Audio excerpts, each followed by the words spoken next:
Hello, I'm Batyar Sanova and you're watching A News Now. Let's take you through today's top stories. The U.S. government shutdown enters its 37th day, prompting plans to cut flights at 40 airports nationwide.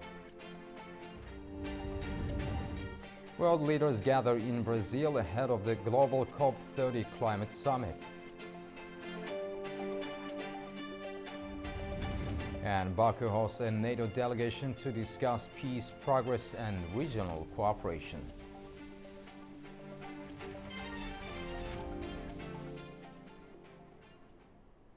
Good afternoon. We begin in the United States, where the government shutdown is now on its 37th day, setting a new record for the longest closure in U.S. history. It began on the 1st of October and is due to Congress not being able to agree to a new funding deal. The implications of these have meant air traffic controllers have had to work without pay. And now the Federal Aviation Administration say there will be a 10% cut in flights at 40 major airports to reduce pressure and maintain safety. Here is the latest. 10% of flights at 40 major American airports could be cut from Friday if the U.S. government shutdown continues. That's according to U.S. Transportation Secretary Sean Duffy and the FAA Administrator Brian Bedford. More than 2,100 flights were delayed on Wednesday. It's after the shutdown entered its 36th day on Wednesday, making it the longest in American history. The Transportation Secretary says the reductions are aimed at easing pressure on overworked air traffic controllers. There'll be frustration. We are working with the airlines. They're going to work with passengers. But in the end, our sole role is to make sure that we keep this airspace as safe as possible. The administrator is going to talk about all of the tools we're going to deploy. The cuts are expected to impact the nation's busiest airports, including New York, Washington, D.C., Chicago, Atlanta, Los Angeles, and Dallas, potentially cancelling up to 1,800 flights and could affect more than 268,000 airline seats. International flights will initially be exempt.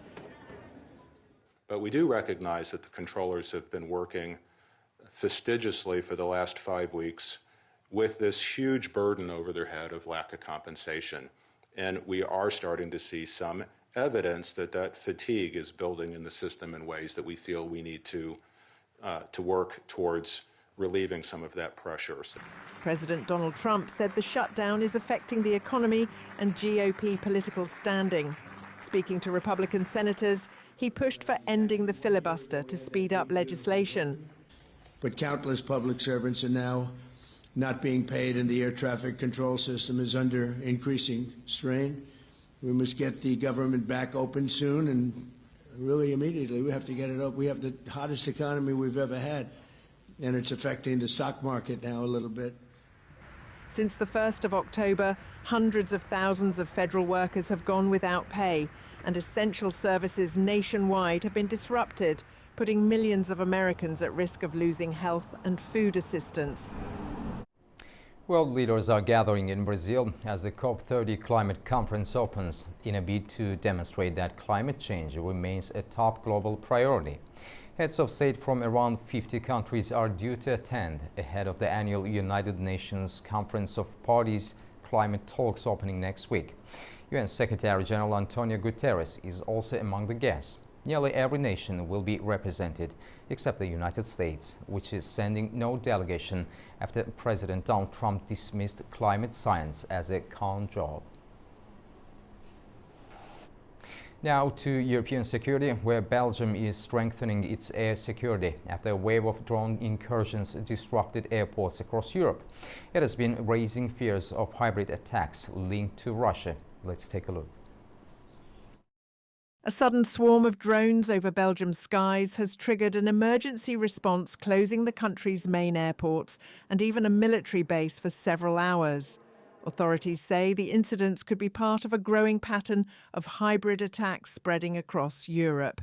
I think that we need more counter-drone capabilities, and that's what I'm suggesting. I have a concrete plan. I will come to that. I bring it to the table today and tomorrow for the Council of Ministers. Defence Minister Theo Franken says Belgium is preparing a new national plan to strengthen counter-drone defences. The Interior and Mobility Ministers also called for tighter detection systems and stronger coordination at the European level. We need to take stock of what already exists and see how we can improve detection and enforcement, knowing that everything is interconnected and depends on European directives. Drone incursions have already forced temporary shutdowns at airports in Brussels, Antwerp, Liège and Ostend, as officials warn the incidents may not be isolated. Across Europe, reports of Russian drone incursions have surged in recent weeks. Poland, Estonia and Lithuania have faced direct airspace violations. Denmark, Germany and Spain saw airports disrupted, while Romania, Norway and the Czech Republic reported unidentified drones near military or border zones. NATO says it's now reinforcing defences from the Baltic to the Black Sea. NATO has since reinforced air defences on its eastern flank, deploying F-35 and F-16 fighter jets, helicopters and Patriot missile systems across Poland, Romania and Denmark in a bid to deter further Russian provocations. Now to the war in Ukraine, where fierce street fighting continues in Pokrovsk as Russian forces say they are pushing deeper into the city. Ukrainian troops say they are rushing reinforcements to hold key positions, while analysts warn the battle could soon turn in Moscow's favor. Let's take a look. Russian forces say they're tightening their hold on the strategic eastern Ukrainian city of Pokrovsk, with intense street fighting ongoing. The city, a key transport and logistical hub in Donetsk, faces the threat of near encirclement. Ukraine's general staff denies its troops are surrounded, saying reinforcements are being sent to the flanks around Pokrovsk and nearby Myrnohrad. President Volodymyr Zelensky recently visited troops north of the city to thank them for their defense. Once home to around 50,000 people, Pokrovsk has been largely abandoned. Its industrial facilities, including a technical university and coal mine, have been damaged or suspended. For Russia, capturing the city would open a pathway deeper into Donetsk. For Ukraine, losing it would be a serious tactical and psychological blow. Meanwhile, Russian President Vladimir Putin announced plans to explore resuming nuclear testing, citing recent US statements on nuclear weapons as justification. Russia has already tested nuclear-powered weapons, including the Burevestnik missile and Poseidon underwater drone, but has not conducted a nuclear bomb test since the Soviet era. Ukraine has deployed special forces to try to shift momentum, but analysts warn the battle may already be heavily stacked against Kyiv. Meanwhile, US President Donald Trump said that the United States may work with Russia and China on a plan to denuclearize without providing details. He called America the world's top nuclear power and warned that China could catch up within years. Well, if you think about it, after the Second World War, they changed it to defense. We make the best equipment, the best missiles, the best rockets, the best everything. We redid our nuclear. We're the #1 nuclear power, which I hate to admit because it's so horrible. It's such a horrible situation if it ever has to be used. Russia's second, China's a distant third, but they'll catch us within 4 or 5 years. They want to catch us, and they'll be able to catch us, and we're maybe working on a plan to denuclearize the three of us, so we'll see if that works.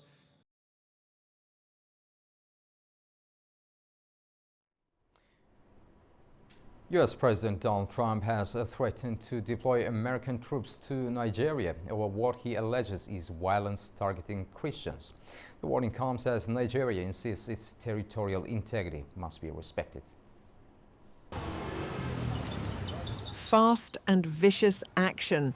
Those were the words that US President Donald Trump used to describe possible American military intervention in Nigeria if the country does not halt what he claims is the killing of Christians. Last week, Trump returned Nigeria to a list of countries the United States accuses of violating religious freedom. He has since threatened to cut all aid unless decisive action is taken. If the Nigerian government continues to allow the killing of Christians, the USA will immediately stop all aid and assistance to Nigeria. We're going to do things to Nigeria that Nigeria is not going to be happy about. and may very well go into that now disgraced country, guns a-blazing, to completely wipe out the Islamic terrorists who are committing these horrible, horrible atrocities. Nigeria's government has rejected the US designation of the country as one of particular concern, saying the move is based on misinformation and faulty data. The government of President Bola Ahmed Tinubu is well appraised of the level of anxiety created by the designation of our country as the country of particular concern or CPC by the US government, and the threats of military action by the President of the United States, following a wrong perception and misrepresentation of the security challenges in our country. Nigeria says it acknowledges that it faces terrorism, but denies the persecution of Christians. The presidency has previously said it would welcome US assistance in fighting Islamist insurgents, provided the country's territorial integrity is respected. Insurgent groups such as Boko Haram and the Islamic State West Africa province have killed thousands over more than 15 years. Home to more than 200 ethnic groups practicing Christianity, Islam and traditional faiths, Nigeria has a long history of coexistence, but has also experienced periodic violence, often driven by ethnic tensions and competition for scarce resources. Pope Leo met Palestinian President Mahmoud Abbas at the Vatican for the first time, with talks focused on the humanitarian crisis in Gaza and the need for a two-state solution to end the conflict. The Vatican described the meeting as cordial, noting that both sides agreed on the urgency of aiding civilians and securing lasting peace. It comes a month after a U.S. brokered ceasefire in Gaza and marks the 10th anniversary of the Holy See's diplomatic agreement with Palestine. Abbas also visited the tomb of the late Pope Francis during his trip to Rome. Over the years, Abbas had met the late Pope Francis several times, maintaining frequent phone contacts after Israeli strikes on Gaza.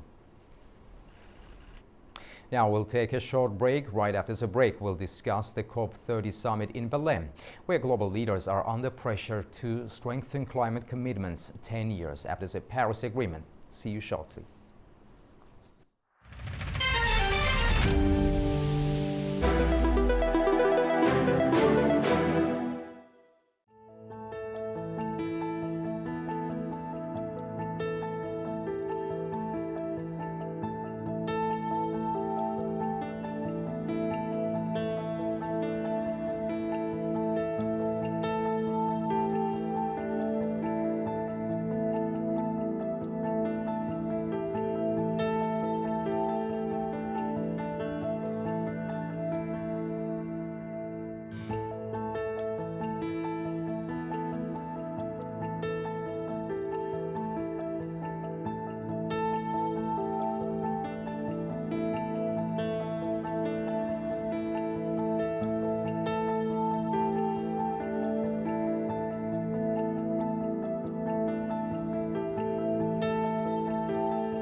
It's often said the world never sleeps, but who's ready to wake you up with all you need to know about what is happening across the globe and in the region?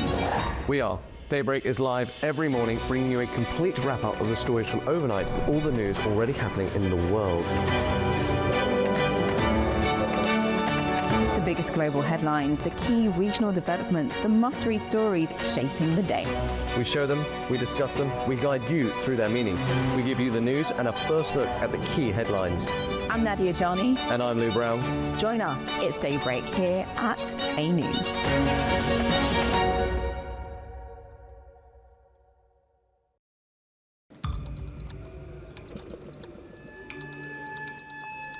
Inside Politics delves deeply into the heart of global issues shaping our world today.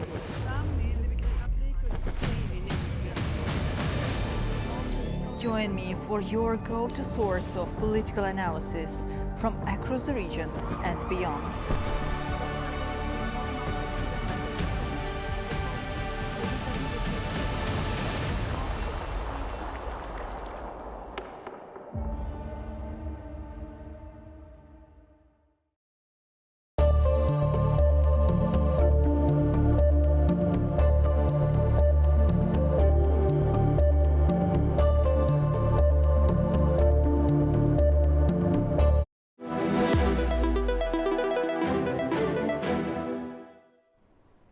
Welcome back to A News. World leaders have gathered in Belém today, marking 10 years since the Paris Climate Agreement.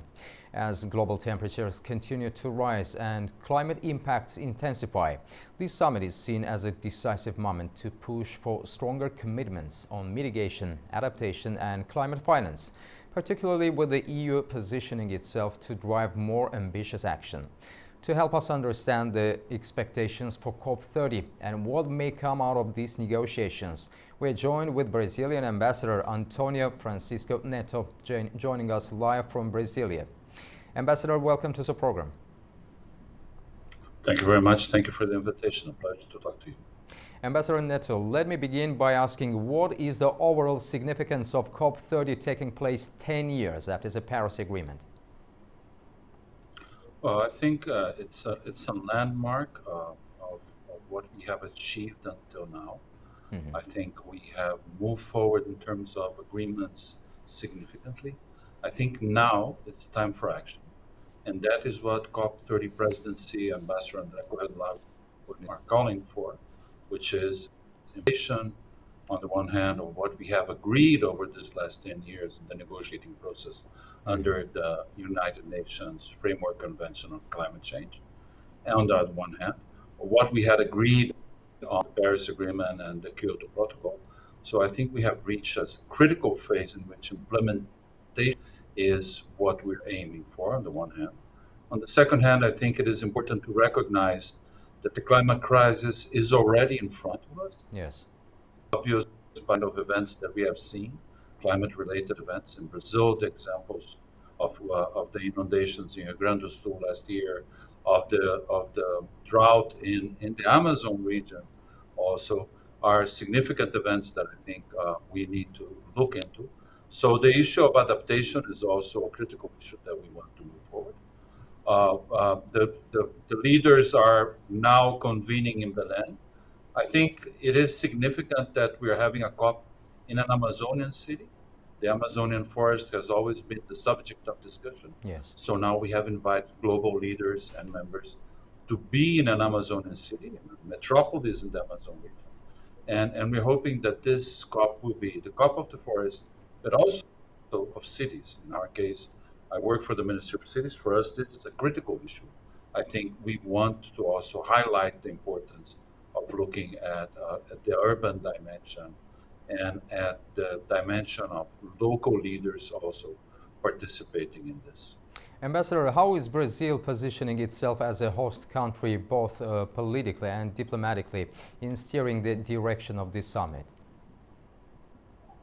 Well, I think Brazil has always been a steadfast supporter of climate action. I think that has not changed. As you know, while we are referring to Paris as a landmark, this convention, the climate convention, was negotiated and agreed upon in Rio de Janeiro in 1992. That's also a significant landmark for us. Also hosted in Rio, the Rio Plus 20 meeting of the UN, high-level meeting of the UN. So Brazil has always been very committed towards climate action and environmental action. I think climate summit and the Belém COP will showcase our commitment. We are working very hard to ensure that both this meeting that President Lula is hosting today and tomorrow in Belém, as well as the COP that starts on Monday and lasts for 2 weeks, will allow us to have significant results, particularly in terms of implementation. We have put forward an action agenda, which I think is very robust. I don't know if you have had the opportunity, but I invite all your viewers and listeners to look at the COP30 site, where we have a list of what we're trying to achieve in terms of implementation. And I think that is also significant. We are trying to put together everybody on board on the implementation track in different areas, critical areas in terms of climate change. And I hope that those will be results that will take us forward. Coming from Baku, where we had a very also significant COP in COP29, towards Belém, I can see Baku right there, and hoping that we will have a legacy that will move us forward in 2026 towards robust climate action in all fronts. The European Union has emphasized higher ambition in climate commitments. How do you see Europe's role shaping the negotiations in Belém? I think the fact that we have partners showcasing their commitment to climate action is what we wanted. It's what we want. We have seen very robust NDCs being published, so we are hoping that that is moving forward. As you know, Brazil has launched a fund, the Tropical Forests Forever Fund, which we hope will also be significant for the forest agenda. But we are actually putting together a number of actions relating to adaptation, mitigation in all fronts. We hope that at COP30 we will be able to discuss with all partners and be able to move this agenda forward. Recently in Rio, we also had an event on local leaders, and while we certainly regret that the US has disengaged, what we have seen in Rio is a number of local leaders also coming forward, governors, mayors, showcasing that the commitment to climate action remains robust even in the US, although their national government has disengaged for now. Ambassador, climate finance has long been a major sticking point. Do you expect meaningful progress on financing mechanisms for developing countries? I do. I think it is significant and important. I think, well, obviously, we need support from developed countries to move this agenda forward. As you know, the most vulnerable will be the ones that will be more impacted by the climate. And the most vulnerable are in the global south. So inequality and vulnerability walk together.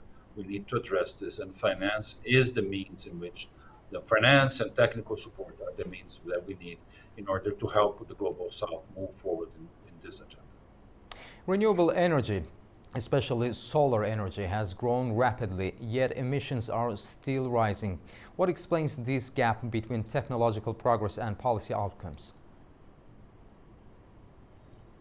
Well, I imagine that disengaging from fossil fuels is not exactly an easy task. Yes. We are cognizant of the complexity of the issues, but I think commitment towards disengaging from fossil fuels is there. We just need to move forward. Obviously, progress is unequal, and we are hoping that COP30 will again send a strong signal in favor of conversion and transformation towards a just transition towards climate action. And what do you think, how do developing countries balance industrial growth and climate commitments without sacrificing economic development? With technological support and engagement in trying to find creative solutions. In the case of Brazil, as you know, we have a very clean energy in terms of electricity production and emissions. We are hoping to our agricultural sustainability and forest maintenance. We are working very hard towards zero deforestation by 2030, and I'm convinced that we will reach that goal. And we are also investing heavily on making sure that our agriculture is sustainable and it's climate friendly in terms of emissions. So we think we will be able to make the changes that need in terms of Brazil. We are also moving forward in all other fronts, particularly being a highly urbanized country. We are looking into how we will transform our cities towards being more sustainable and resilient. So I think progress is possible and significant with commitment, creativity, and particularly cooperation between all countries, particularly developed and developing. So looking at geopolitics, how are tensions among major emitters such as the United States, China and Russia affecting climate negotiations? I'm not sure. We will have to see what will happen during COP. My impression is that, unfortunately, we don't have the US sitting on the table at this point.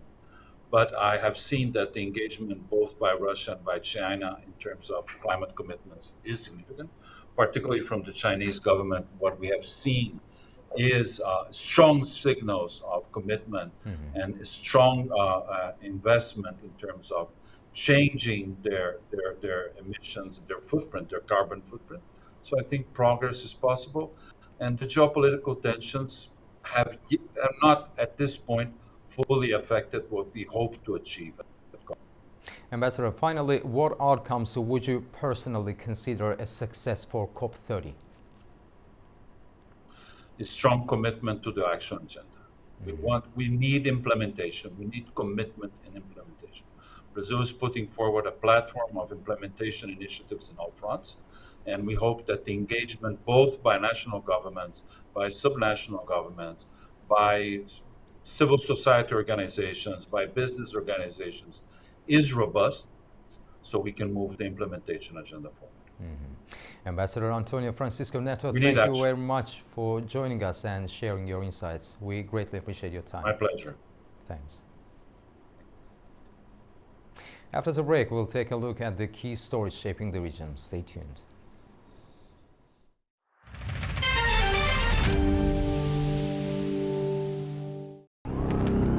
Welcome to A News, unfiltered news and analysis from the region and beyond. From Washington to Beijing, Tehran to Kabul, to Tbilisi to Tashkent. Today is the third. We're with you 24/7, taking you live to the front lines of the day's biggest stories. Welcome to Gabala.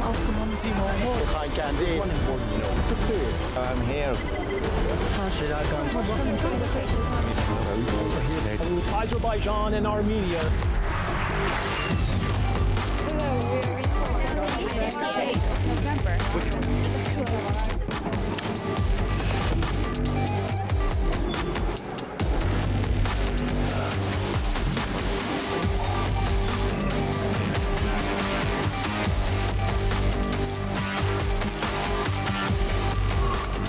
Reporting from Paris, Dar es Salaam, Tel Aviv, Washington, London, Moscow, Kyiv, Berlin, Rio de Janeiro, Beijing, Bangkok, Tbilisi, Tashkent, Almaty, Kazakhstan, Port Sudan, Tehran, Islamabad, Istanbul, Kabul for A News.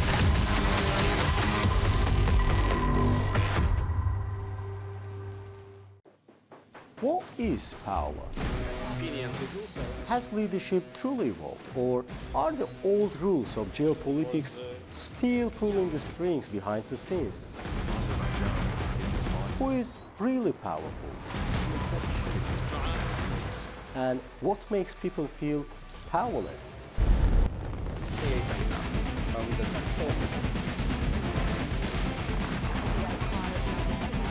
Our new series explores the secrets, strategies, and consequences of power.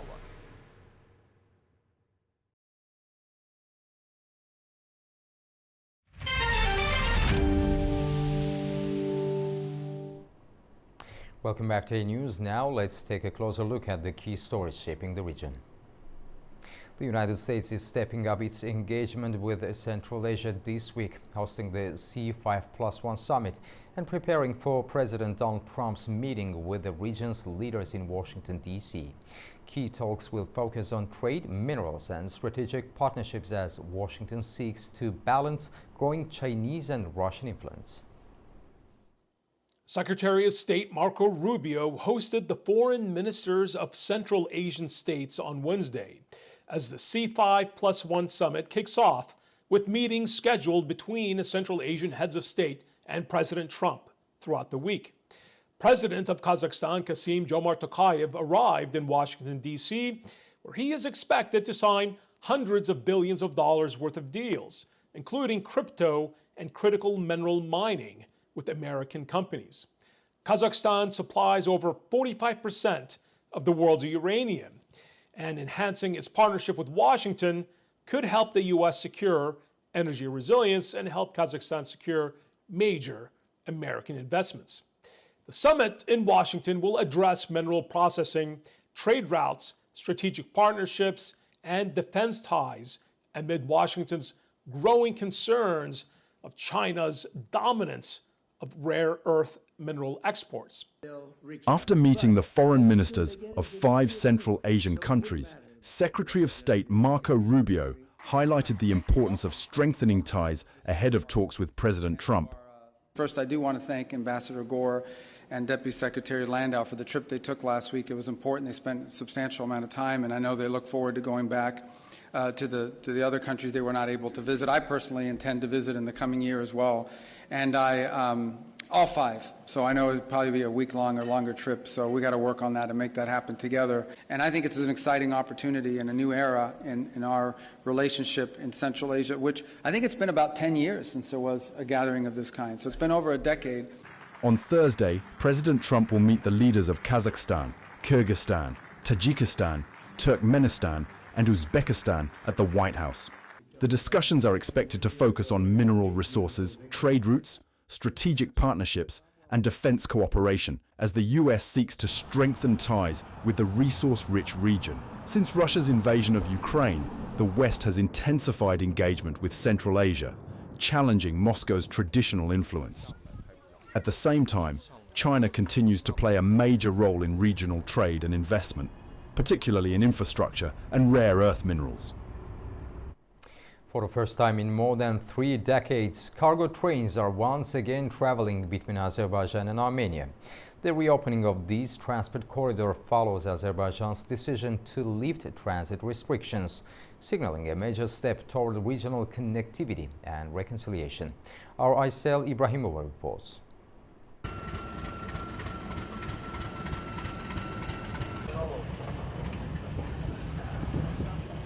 As Azerbaijan lifts restrictions on freight transit with Armenia, a new route is emerging that strengthens regional connectivity. Today, one of the first trains to Armenia passes through this railway via Azerbaijan.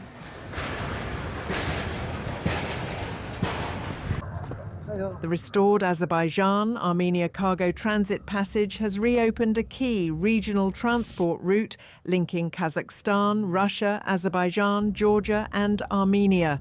The move marks a significant milestone after 35 years of closure between the two countries. President Ilham Aliyev made the announcement removing this restriction during his state visit to Kazakhstan last month. I must also note that Azerbaijan has lifted all restrictions on cargo transit to Armenia that had been in place since the occupation. The first such transit shipment was a delivery of Kazakh grain to Armenia. I believe this is a clear indicator that peace between Azerbaijan and Armenia is no longer only on paper, but also in practice. On Thursday, a train carrying Kazakh wheat to Armenia passed through Azerbaijan via Baku, marking the second batch of grain transported along this route. Yesterday, a train carrying nearly 1,000 tons of grain in 15 wagons arrived at the Yalama station in Azerbaijan from Kazakhstan. 15 of those wagons have already reached the Bilachari station. The train will continue its route along the Bilachari-Hachigbul line. From there, the cargo will be transported through Georgia and into Armenia. It should also be noted that in the next stage, additional shipments of cargo are planned to be sent from both Russia and Kazakhstan. The batch, which transited through Azerbaijan a day earlier, has already arrived in the country. Armenia's Minister of Economy described the development as a historic milestone for the nation.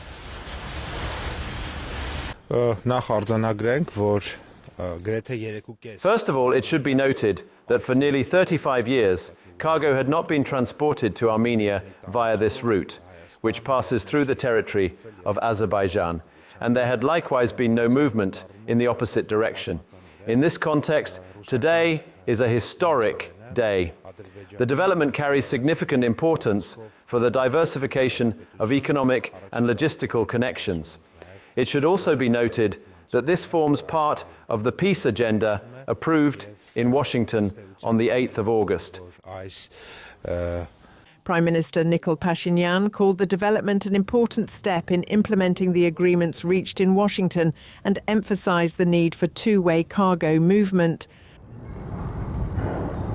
The situation is dynamic and new requests are emerging. It is also necessary to assess how the reverse flow of cargo from Armenia to Russia, Kazakhstan and other countries can be organized. I am confident that, over time, the nature and progress of the situation will become clear to the public. I believe this is indeed a very significant and important development. In this regard, I would like to once again express my gratitude and reaffirm our readiness to ensure the transit of freight trucks between Turkey and Azerbaijan in both directions, from Turkey to Azerbaijan and from Azerbaijan to Turkey. According to Russia's transport ministry, by the end of January 2026, a total of 132 wagons of Russian wheat will be delivered to Armenia via the railway routes passing through Azerbaijan and Georgia. In addition to grain, other categories of cargo are also being considered for transportation along this route. Turkey and Finland have agreed to strengthen cooperation in defense and European security. During discussions in Helsinki, Turkish Foreign Minister Hakan Fidan stated that Ankara intends to expand its defense industry partnership with Finland, calling it essential for boosting NATO's deterrence and Europe's overall security. Our correspondent Aliye Iman has more from Istanbul.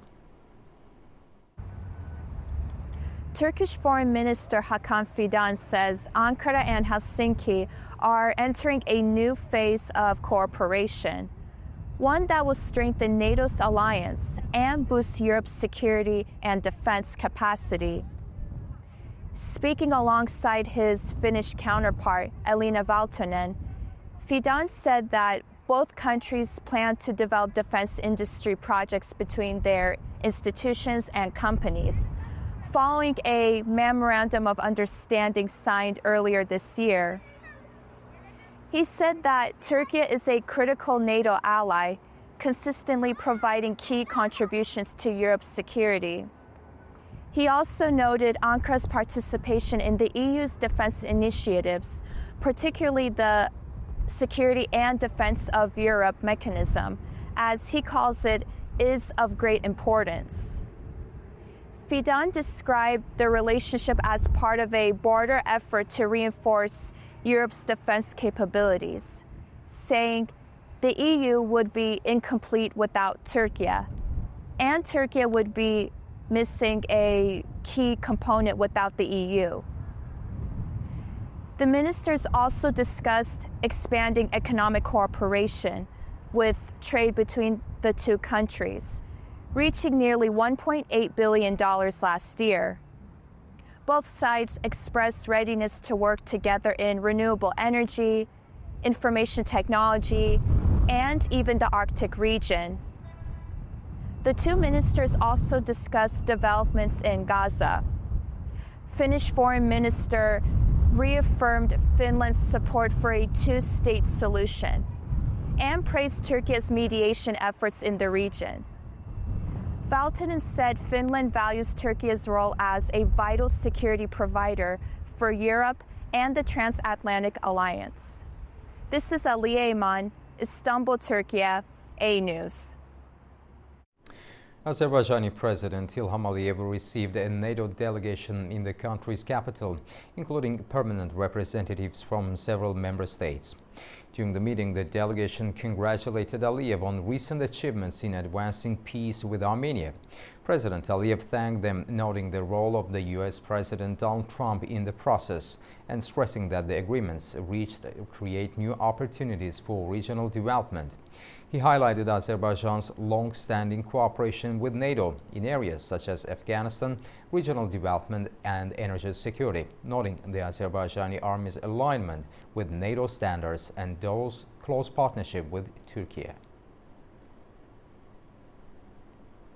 Tensions between Brussels and Tbilisi are escalating following the release of the European Commission's latest enlargement report. The document accuses the ruling Georgian Dream government of distancing the country from European values and claims that Georgia's candidate status has become largely symbolic. Tbilisi has called the report politically motivated and insists that the country remains firmly committed to its European path. Nini Nikolashvili reports.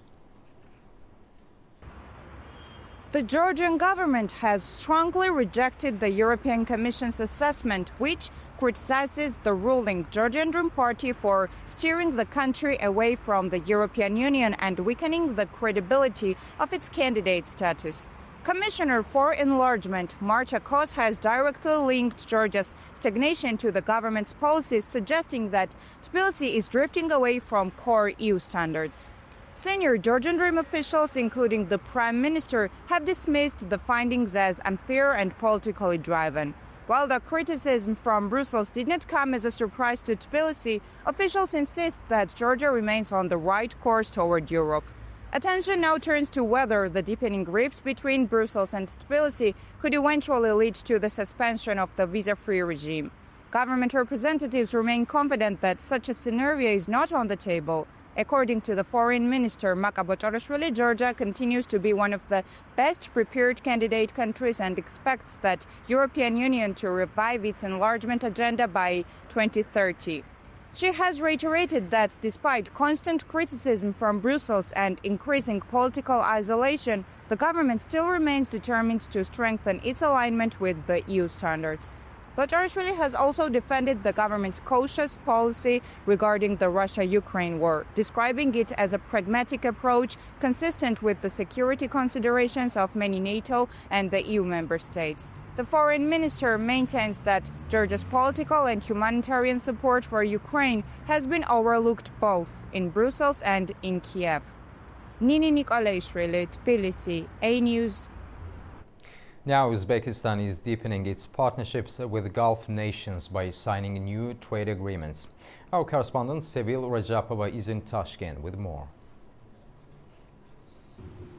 Uzbekistan is strengthening ties with Gulf countries, including Qatar and the United Arab Emirates, through new agreements in renewable energy, infrastructure and social development.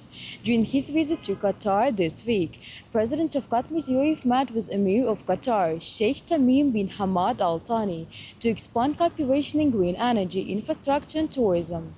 Bilateral trade between the two countries has risen by more than 45% this year, and several new investment projects are now under consideration. The president addressed the Second World Summit on Social Development. He proposed creating a new global fund for social justice to promote equality and strengthen social protection worldwide. Moreover, Uzbekistan's Ministry of Energy announced new partnerships with United Arab Emirates-based companies Masdar and Amir Power to build 500 megawatts of energy storage capacity, 300 megawatts in Navai and 200 in Bukhara. These projects build on the country's growing renewable portfolio, which already includes more than 1,200 megawatts of solar and wind energy, developed together with United Arab Emirates partners. It is Sevil Rajapova reporting from Tashkent, Uzbekistan, A News. Now we'll take a short break. Right after the break, we'll discuss Azerbaijan-NATO cooperation and what this renewed engagement means for the peace process with Armenia and broader regional security. Stay with us.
And welcome to Primetime. What a show we've got lined up for you.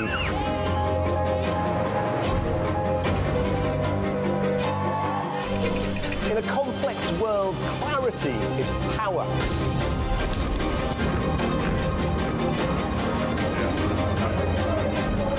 2 hours live, diplomacy dissected in a spin-free environment.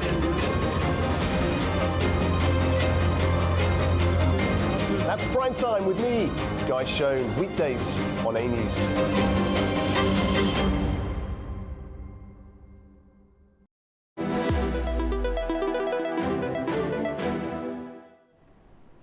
Welcome back to A News.